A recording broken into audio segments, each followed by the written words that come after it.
जेव्हा मला या चौघांनी सांगितलं की आम्ही कवी संमेलन घेतले तेव्हा माझा चेहरा इतका खाली पडला होता, मलाच माझा उत्तर ठेवावा लागला.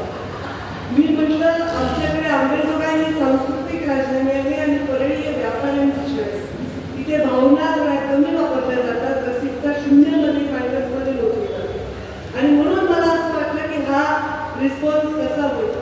जेव्हा मी राजकारणात पहिलं पाऊल ठेवलं होतं तेव्हा मी हे सांगितलं होतं की मला जर राजकारण माझ्यासारखं नाही वाटलं, माझ्या विचारांशी समरस नाही वाटलं, तर जसा समृद्धी हायवेवर एक्झिट असतो तसा माझ्याही राजकारणात वेळोवेळी एक्झिट असेल आणि जो एक्झिटसाठी तयार असतो त्याचं राजकारण तो अशा ठिकाणी अशा पद्धतीने करतो की यांच्या कवितेला सगळ्यात पहिले टाळे वाजवून मी जाते.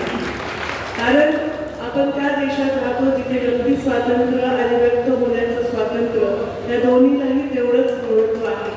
आणि या व्यक्ती स्वातंत्र्यामध्ये कलाकार लोकांना जी मुबलक मुभा दिली पाहिजे ती मुभा देण्याच्या संस्कृतीत आपण त्यांनी त्यांचं म्हणणं नाही मांडल्याने स्पष्ट सत्य बदलत नाही.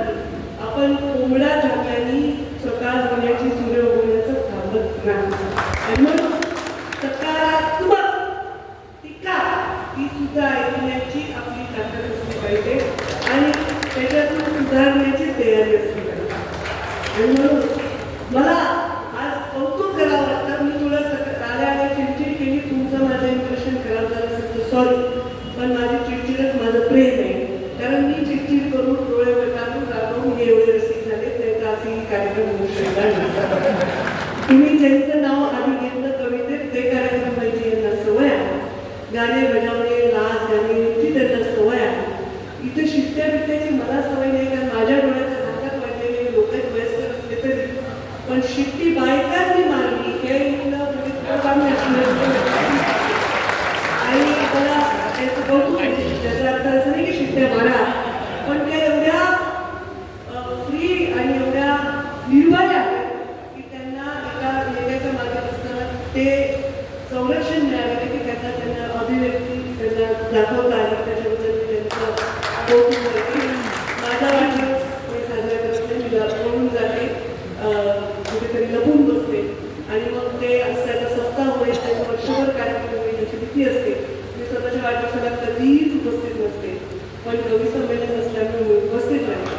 तुम्हा सर्वांना मी फॉलो करते. तुमच्या कविता ऐकल्या, त्या कवितेमध्ये वेदना होत्या, त्या कवितेमध्ये प्रेम होतं, त्या कवितेमध्ये सामाजिक विषय सुद्धा होते आणि त्या कवितेमध्ये भरभरून तुमच्या भावना होत्या आणि त्या भावनांना आम्ही प्रतिसाद द्यावा यासाठी मीच आवर्जून उपस्थित राहणं आवश्यक होतं. कारण कलेचा आदर करणं ही आमची संस्कृती. तुम्ही अटल बिहारी वाजपेयी जे प्रधानमंत्री होते आणि कवी देखील होते आणि ते त्यांनी कधीही बसवलं नाही. त्यामुळे कवी मनाचा माणूस हा वेदना मांडू शकतो, तो वेदना देत नाही याच्यावर मला विश्वास. तुम्ही खूप सुंदर ओळी म्हणला ते मला परत एकदा ऐकवा माहिती. आई मुली आणि बापाच्या तुम्ही त्या ओळी सांगितल्या ते परत एकदा लेख छातीशी विलगते काय होते, लेख छातीशी विलगते काय होते, एक छातीशी विलगते काय होते, लेख छातीशी विलगते काय होते, वाघ असतो बाप त्याची गाय होते. जो आपल्या लेकीला छातीशी घेऊ शकतो आणि वाघाची गाय होते, त्या बापाची लेक कधीच वाघिणीशिवाय कमी नाही. सांगेन की हे सुसंस्कृतपणा ही माझ्या राजकारणाच्या पहिल्या पावलाची घेतलेली शपथ आहे. माझा फॉलोअर हा सुसंस्कृत असला पाहिजे, तो रसिक असला पाहिजे. रसिक म्हणजे वेगळ्या अर्थाने घेऊ नका,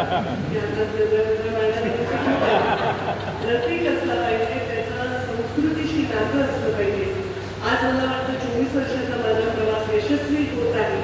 अशी पिढी घडत आहे आणि ही जशी पिढी माझ्याच बरोबरचे पोरे माझ्या बरोबरच असते ती पिढी त्याच्यामध्ये योगदान देत आहे.